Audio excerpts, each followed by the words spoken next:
اور ایک وچ ہنٹ کرنے کے لیے اس میں ایک ایکوزیشن لگائی جاتی ہے اور اس کے بعد جو ایک کانفیڈینشیلٹی ہوتی ہے اس کو بریچ کر کے وہ یہ انفارمیشن نکالنے کی کوشش کرتے ہیں.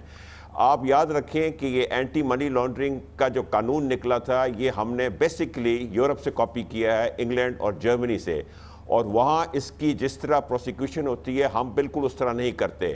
ہم اس کی ایک فرق طریقے سے کرتے ہیں. ایک سسپیشن جب ہوتی ہے تو ہم اس کے بعد وچ ہنٹ شروع کرتے ہیں.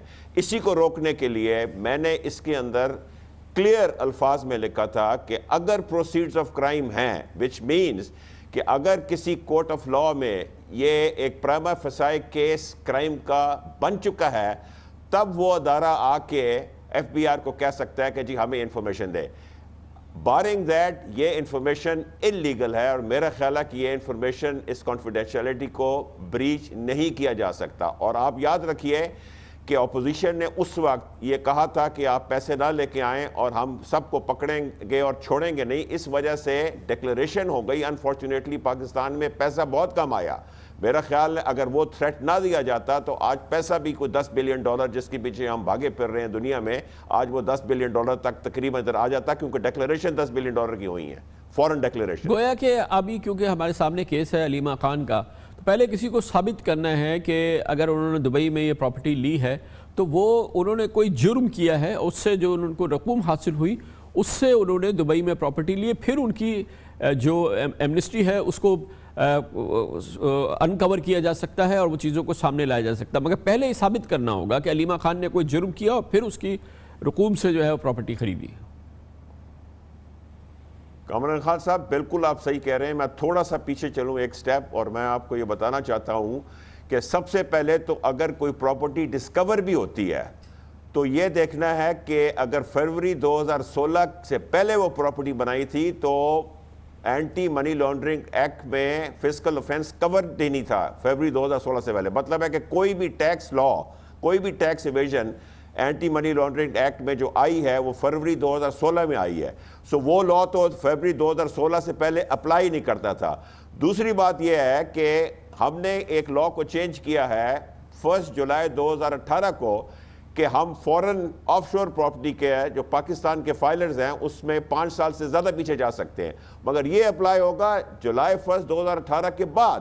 جولائی 1 2018 سے پہلے اگر 5 سال پورے ہو گئے ہیں اور ان کا بینیفٹ ویسٹ ہو گیا ہے تو یہ اسٹیبلش کیس لا ہے, دنیا میں اسٹیبلش کیس لا ہے کہ ایک بینیفٹ جب ویسٹ ہو جاتا ہے تو وہ دوبارہ واپس نہیں لیا جا سکتا. تو ایک تو بات یہ ہوگی. اب آ جائیں کہ جس نے ایمنسٹی ڈکلیئر کی ہے اس میں اداروں کو پروف کرنا پڑے گا یا کورٹ کو یہ دیکھنا پڑے گا کہ پرائما فیسائی کیس ایک کرائم کا بنتا ہے یا نہیں.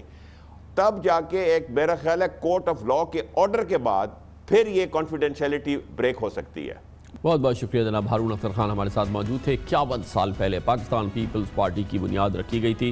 لاہور میں ذوالفقار علی بھٹو شہید نے یہ بنیاد رکھی تھی. وہ پیپلز پارٹی تھی اور آج کی پیپلز پارٹی 51 سال میں ذوالفقار علی بھٹو تو نہیں رہے. ذوالفقار علی بھٹو کی پیپلز پارٹی کیا رہی, یا یہ کہ جناب آصف علی زرداری کی پیپلز پارٹی ہے اور یہ آصف علی زرداری کی کیا بھٹو والی پیپلز پارٹی ہے, اس کا جائزہ لیں گے. اب لوگ اس پہ اپنی تاریخ کو مرتب کر رہے ہیں. ایک بڑی دلچسپ کتاب لکھی گئی ہے, اس کے مورخ ہمارے ساتھ ہوں گے چھوٹے سے وقفے کے بعد.